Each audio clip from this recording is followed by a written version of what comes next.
უნდა, ანუ აუცილებლობა, იძულება, რომლის წინაშეც დგას არსი, სტიქიური ხასიათისაა, ხოლო ჯერ არსული უნდა ადამიანური წარმოშობისაა.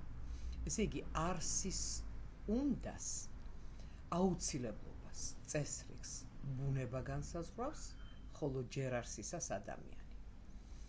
აქედან გამომდინარე, არსი არსებობის ბუნებრივი ფაქტიური წესია, ხოლო ჯერ არსი არსის არსებობის ადამიანური წესი. მაჟალო თუ არსია, ვაშლი ჯერ არსია, რადგან იგი არის მაჟალოს გაადამიანურებული არსებობა. ამიტომ მაჟალო განიხილება ბუნების მოვლენად, ხოლო ვაშლი კულტურისა. მივიღეთ, რომ ჯერ არსი არის საგნის, არსის, ისეთად არსებობა, როგორადაც სურს, უნდა, ღირებულებით ცნობიერებას, ანუ ადამიანს. აქ ისმის მორიგი კითხვა. ადამიანის ეს უნდა რითაა განპირობებული? ნებისმიერი ადამიანური ფაქტორი შეიძლება თუ არა გამოდგეს ჯერ არსის წყაროდ? ცხადია, არა. ჯერ არსი ნებისმიერი ადამიანური ფაქტორით გამართლებულ უნდაზე არაა დაყრდნობილი. იგი ეყრდნობა ისეთ უნდას, რომელიც გამართლებულია ადამიანის არსობრივი ყოფიერებით. ეს ნიშნავს შემდეგს. კულტურის ნებისმიერი საგანი თავისი ბუნებით ჯერ არსული მოვლენაა. ასევე კულტურის ფენომენად განიხილება და ჯერ არსული მოვლენაა ადამიანიც. ის შეიძლება დაიყოს არსად, რაც ფაქტიურად არის, და ჯერ არსად, რაც უნდა იყოს. ამიტომ კულტურის ნებისმიერი საგნის ჯერ არსული უნდა, გამართლებული უნდა იყოს ადამიანის ჯერ არსული უნდათი. ესე იგი, ნებისმიერი საგნის ჯერ არსი, საზრისი და ღირებულება ადამიანის ჯერ არსთან მიმართებაში დგინდება. მიაქციეთ ყურადღება, რასაც ვიტყვით, ჯერ არსი რეალური ფიზიკური დროის მიმართ ზედროულ ზეისტორიული ცნებაა. ჯერ არსული უნდა დროით კი არაა განპირობებული, არამედ არსობრივი ყოფიერების ლოგიკით. ადამიანისათვის საგანს აქვს ორგვარი არსებობა, რეალური და ლოგიკური. ის, რაც არის და ის, რაც უნდა იყოს. პირველი არსია, მეორე ჯერ არსი. ადამიანისათვის საგნის იდეალი გულისხმობს იდეაში არსისა და ჯერ არსის სრულ დამტყვევას. ეს არის იდეაში საგნის თავისთავთან სრული იგივეობა. ესე იგი, როცა იგი ისაა, რაც უნდა იყოს, მაგრამ კონკრეტული რეალური პირობების გამო საგნის არსი, ანუ მისი რეალური არსებობა სცილდება, შორდება მის ჯერ არსულ არსებობას, საგანი არაა თავისთავთან იგივეობაში.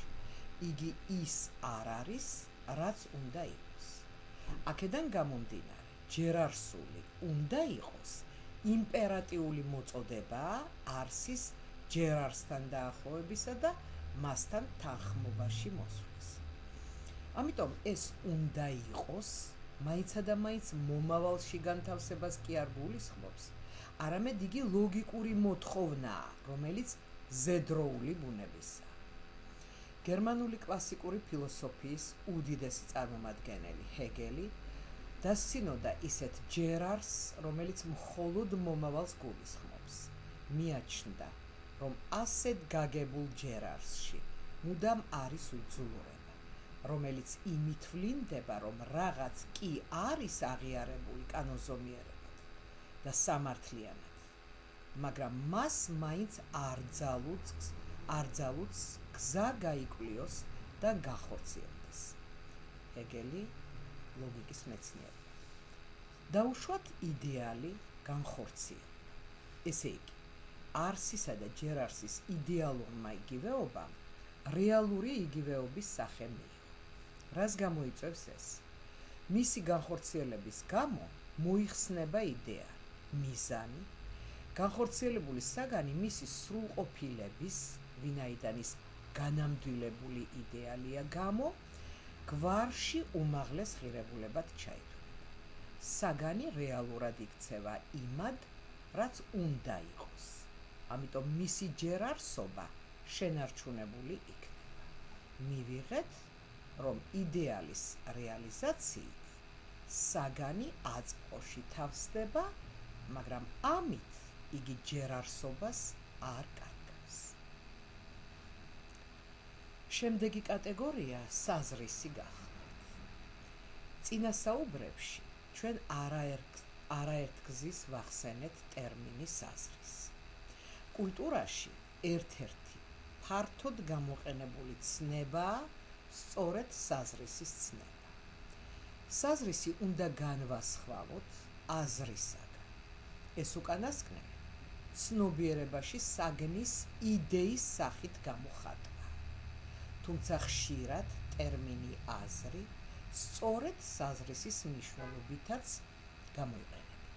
მაგალითად, გამოთქმაში ამ საქმეს არავითარი აზრი არ აქვს. სიტყვა აზრი საზრისის მნიშვნელობით გახლავთ გამოყენება. საზრისი უნდა განვასხვაოთ ნიშნისაგან. ნიშანი ორგვარია. პირველი, ნიშანთა ისეთი ჯგუფი, რომელიც უშუალოდ საგნებს მიეწერება, მაგალითად, სიმძიმის ნიშანი უშუალოდ ქვაშია. უდიდესი ტემპერატურის ნიშანს ჩვენ კი არ მივაწერთ მზეს, არამედ უშუალოდ მასშია. მეორე, ისეთი ნიშნები, რომლებიც უშუალოდ საგანში კი არ არის, არამედ ჩვენ მივაწერთ მათ. მაგალითად, ქართული ასო, ას გრაფიკული გამოსახულება უშუალოდ კი არ შეიცავს ბგერა ას, არამედ ქართველები ჩვენ კულტურულ ნიადაგზე შეთანხმების შედეგად ასოთი ა სიმბოლურად გამოვხატავთ ა ბგერას. ასეთი ნიშნები კონვენციური ხასიათისაა. ისინიც კულტურის სფეროს მიეკუთვნებიან. თუმცა არ ემთხვევიან საზრისის ცნებას. ამის ნათელსაყოფად განვიხილოთ მაგალითი. ქუჩის გადასასვლელთან შუქნიშანი, რომელზეც მოცემულ მომენტში წითელი შუქი არის. აქ მოვლენაში სამი მომენტი უნდა გამოვყოთ. პირველი, იგი მიუთითებს წითელი შუქის ფაქტიურ არსებობას, როგორც გარკვეულ მოვლენაზე, რომელსაც თავისთავად არ გააჩნია ის ნიშანი, რომელსაც ადამიანები კონკრეტულად მას მიაწერენ და არც არავით არის საზრისი. ესე იგი, წითელი ფერია და მეტი არა. მეორე, წითელი ფერი ადამიანების შეთანხმება წარმოადგენს ნიშანს, რომელიც იმის მანიშნებელია, რომ მოცემულ მომენტში ქუჩაზე გადასვლა არ შეიძლება. ესე იგი, წითელი ფერი როგორც ნიშანი, მხოლოდ ამ აკრძალვის აღმნიშვნელია და მეტი არა. მესამე, ესაა წითელი ფერის საზრისი, რომლის დანიშნულება იმაში მდგომარეობს, რომ ორგანიზებული და მოწესრიგებული იქნას ქუჩაში უსაფრთხო მოძრაობა. აქედან ვხედავთ, რომ ნიშანი რაღაცის აღმნიშვნელია, ხოლო საზრისი მისი სოციალური დანიშნულების მაჩვენებელი. ესე იგი, ნიშანი მოვლენის მხოლოდ საგნობრივ ფაქტიური ვითარების აღმნიშვნელი.